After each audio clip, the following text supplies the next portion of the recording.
Mas na aula de hoje nós vamos ver sobre a organização do conhecimento e a abstração a partir de Aristóteles, esse grande discípulo de Platão. Aristóteles ele não descarta a possibilidade de nós, seres humanos, aprendermos por meio do mundo sensível. Ou seja, ele não faz como Platão, o seu mestre, porque Platão ele pega tudo isso que está no mundo sensível e descarta. Nada disso chega ao conhecimento. Para Aristóteles, não. O conhecimento envolve a classificação das coisas e para classificar as coisas, nós precisamos observar o mundo sensível. Não adianta tentarmos buscar apenas o conceito, a ideia das coisas, sendo que eu posso reconhecê-las a partir de sua forma, de sua matéria. Ou seja, nós reconhecemos o conceito, a ideia das coisas por meio do mundo sensível e não apenas pelo mundo inteligível. E como que nós podemos fazer isso? Tudo tem uma espécie, um gênero, uma causa.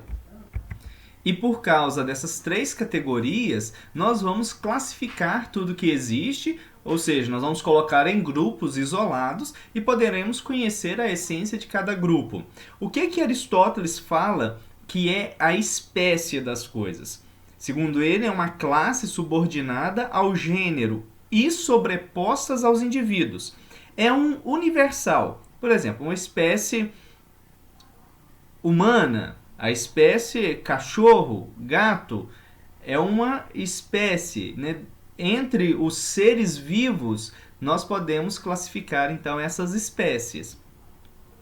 Gênero é uma classe maior na sua extensão, porém menor na sua compreensão. Porque o gênero abarca todas as espécies, eu já disse. Os seres vivos é um gênero. Dentro do gênero seres vivos, eu vou classificar as espécies humanas e os outros animais. Dentro do gênero humano, nós ainda podemos pegar na linha da história e vermos as espécies que se desenvolveram, né, que damos o nome então de espécie humana.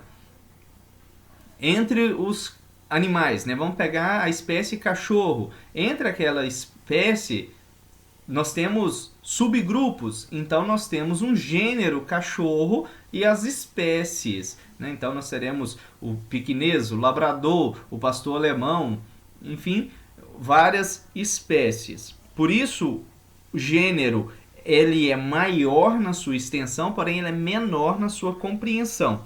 E ele abarca todas as espécies. Nós temos um gênero maior, seres vivos, e temos as espécies, o homem e os outros animais. E ainda existe uma causa, que é o que faz acontecer, o que faz surgir algo. É aquela ideia de que para algo acontecer, para algo ser criado, precisa seguir uma lei que é natural, um desejo, uma causa criadora. Então algo existe porque ele foi desejado. E Aristóteles vai novamente trazer subgrupos. As causas, existem 4 causas principais. A primeira causa é a causa eficiente, que nos faz perceber a diferença entre as coisas. Então ele chama a causa eficiência de princípio da mudança.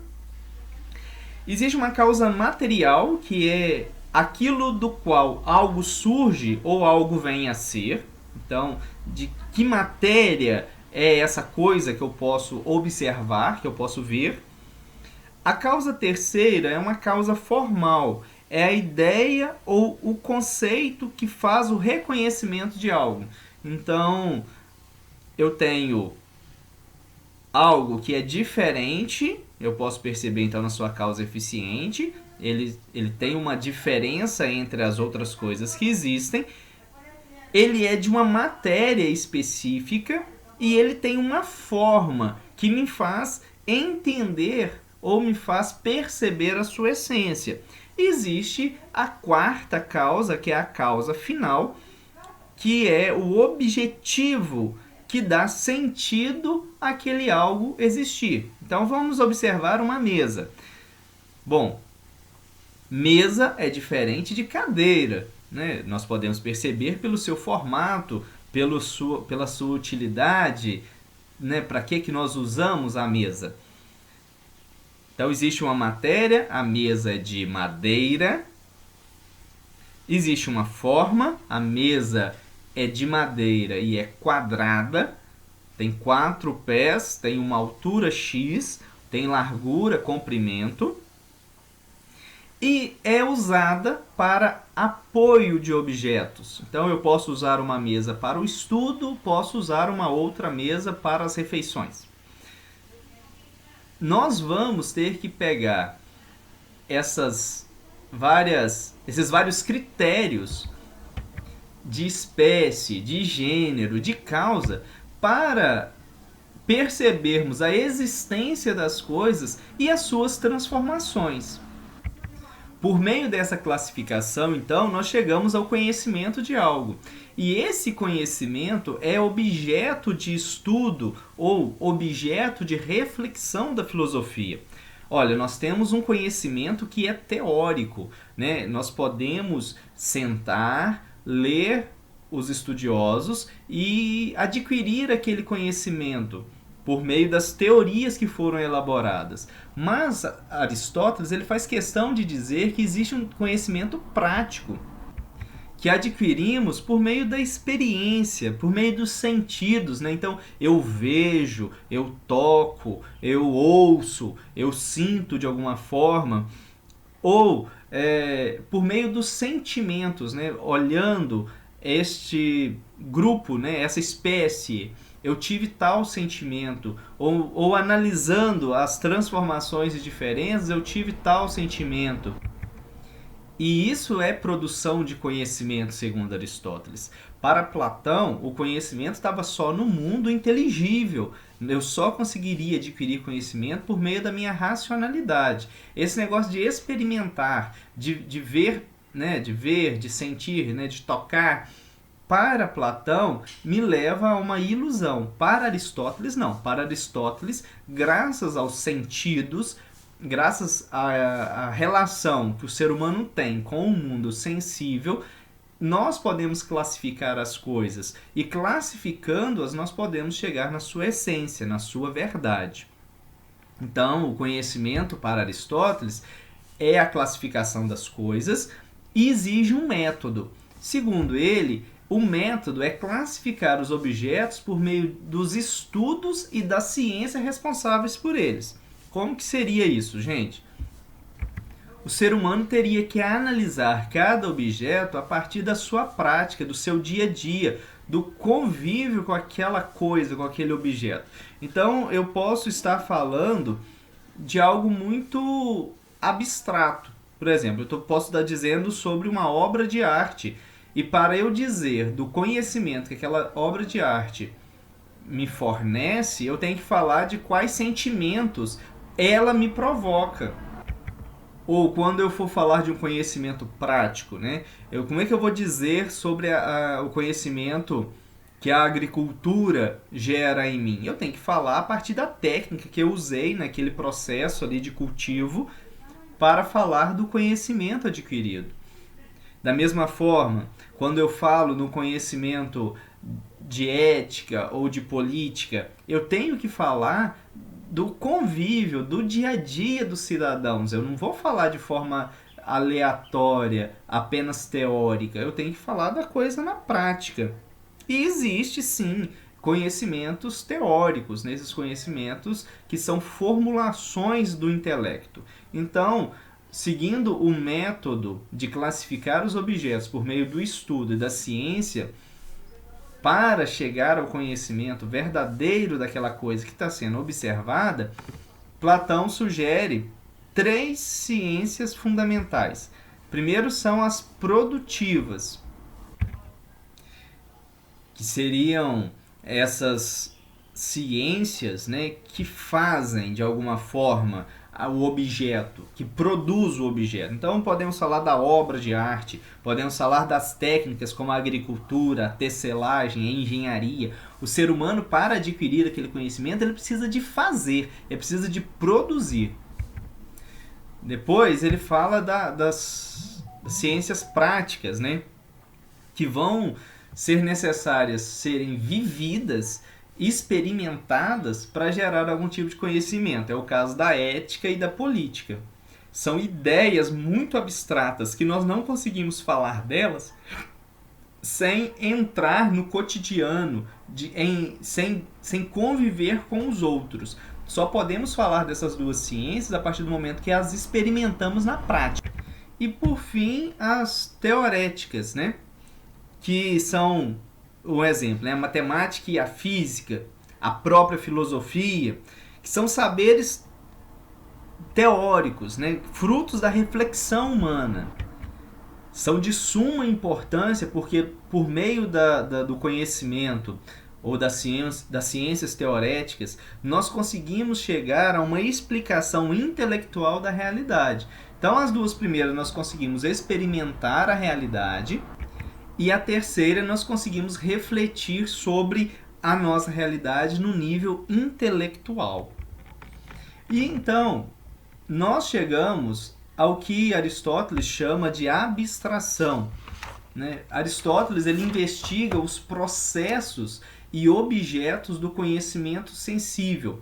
Ele diz claramente que tudo o que é experimentado, que é visto para ser classificado, tem formas sensíveis. Essas formas sensíveis é que serão classificadas. Essas formas sensíveis também, elas vão deixar marcas nos sentidos. Então, eu pude ver a cor de um móvel. Aquela cor deixou no meu sentido visão uma marca. Aquela cor, quando ela for observada em outro objeto, eu poderei juntar numa classe de objetos. Vamos dar um exemplo. A cor vermelho, né, dessa minha taça. Eu poderei olhar na minha cozinha e pegar todos os utensílios vermelhos que eu tenho e colocar em uma mesma classe de objetos ou utensílios domésticos vermelhos. Então, existe uma marca deixada pelas formas sensíveis em cada sentido. Segundo Aristóteles, cada um dos 5 sentidos podem captar formas próprias. Então, a visão vai captar formas próprias para a visão, o tato, formas próprias para o tato. E isso vai deixando marcas, tanto nos sentidos próprios, quanto nos sentidos comuns, porque Aristóteles diz que as formas sensíveis, elas têm formas próprias, mas elas têm formas comuns. E essas formas comuns, elas não são captadas apenas por um ou outro sentido. Ela vai ser captada por vários sentidos, e aí, quando o ser humano pegar todas as marcas deixadas pelas formas sensíveis, deixadas nos sentidos próprios e deixadas no sentido comum, ele vai formular um conhecimento da essência daquela coisa observada.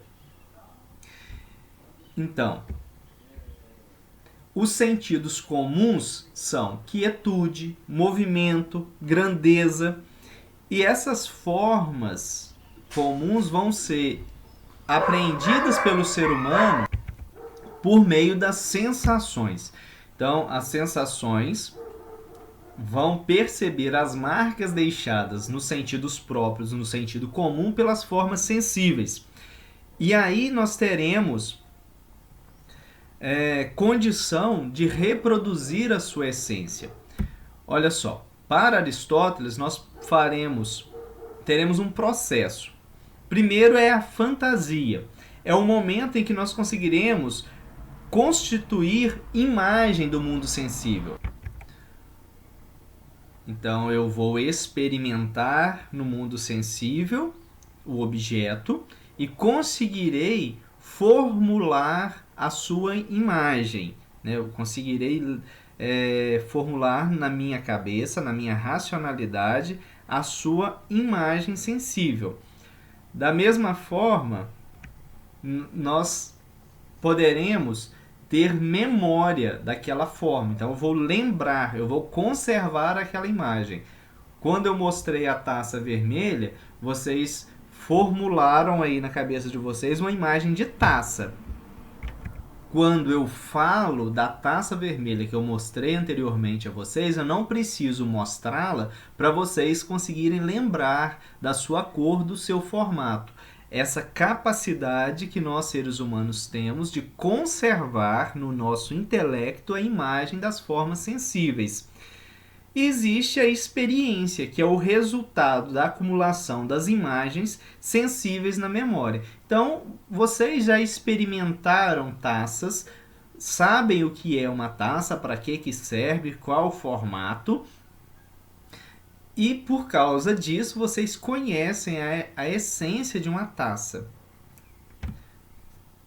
Isso é o que faz o ser humano a partir de seu intelecto, né? A experiência, essa capacidade de acumular imagens, de conservar a sua imagem, fornece ao ser humano a base para o seu conhecimento inteligível, que chamamos também de abstração. Por meio da abstração, nós podemos chegar à essência das coisas. Como é que fazemos isso? Nós precisamos de observar como que nós captamos as marcas deixadas pelas formas sensíveis. Sabendo as marcas deixadas, formulando as imagens por meio dessas marcas, nós chegaremos ao conhecimento de algo. Vamos lá, tem aí um grupo de cavalos, né, na imagem que eu coloquei no slide. Nós observaremos esse grupo de cavalos, vamos perceber quais são as semelhanças que existem neles e as diferenças, né? Então, nós poderemos classificá-los. Bom, existe um gênero aí, o gênero animal. A espécie cavalo. E a observação desses vários critérios, né, observando então as semelhanças entre eles, as diferenças entre eles, na nossa racionalidade, no nosso intelecto, nós poderemos aprender a forma inteligível de cavalo. Só na abstração é que teremos uma forma inteligível. Então, pela observação, né? Aqui nós estamos apenas vendo uma imagem. Então, usando o sentido visão e retomando na nossa memória todas as imagens conservadas de cavalo que já temos e todo o conhecimento prévio, porque nós já tivemos outras experiências com este animal, cavalo, nós então teremos uma forma inteligível. O que é o cavalo? A verdade do que é o cavalo. Então existe todo um processo para o intelecto humano, a razão humana, formular conhecimento. E para Aristóteles é o resultado da experiência e da abstração. Então conhecimento é algo que o ser humano consegue adquirir, é um posicionamento que o ser humano consegue chegar a partir do momento que ele experimenta no mundo sensível, ele formula conceitos por meio da classificação e da observação e da classificação das coisas. Por meio da abstração, ele vai formular, né, formas inteligíveis no seu intelecto e assim então adquirir conhecimento verdadeiro sobre a coisa. Bom, vocês podem estar falando assim, nossa, mas quanta complicação que Aristóteles arrumou.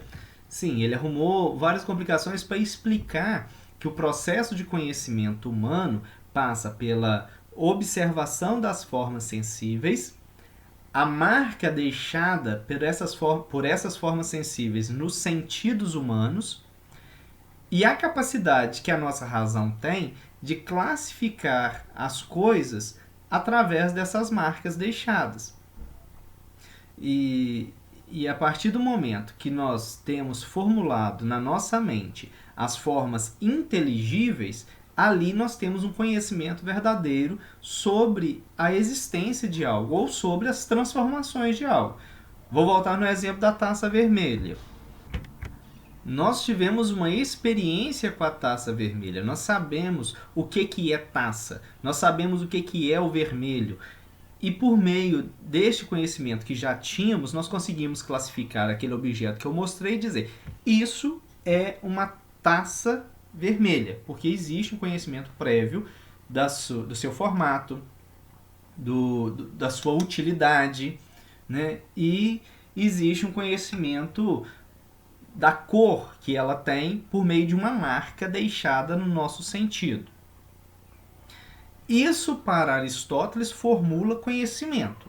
Para Platão, formula ilusão, porque a ideia de taça é superior à materialidade. Platão vai sempre defender que a verdade está neste patamar superior. A verdade, o conhecimento está então na ideia de taça e não na taça em si. Para Aristóteles, o conhecimento está para além da matéria. Lembre-se disso, que nós vamos depois mergulhar neste além da matéria. Porém, nós só podemos perceber este conhecimento quando experimentamos no mundo sensível. Para Platão está totalmente separado e para Aristóteles está totalmente interligado. Não tenho como conhecer algo se eu não experimentar no mundo sensível. Terei como por meio de ciências teoréticas, mas as ciências teoréticas elas serão uma forma intelectiva de se relacionar, de compreender o mundo sensível. E para chegar nas ciências teoréticas, eu precisarei passar por ciências práticas. Eu precisarei experimentar as ciências produtivas. Eu precisarei experimentar as ciências práticas. E aí sim eu poderei chegar às ciências teoréticas. Para Platão, totalmente separado, para Aristóteles, totalmente interligado. De forma processual, a razão humana vai adquirindo capacidades, vai conseguindo formular formas intelectivas. Para Platão, seria um resgate da alma ao mundo intelectivo. Para Aristóteles, é uma evolução do ser humano.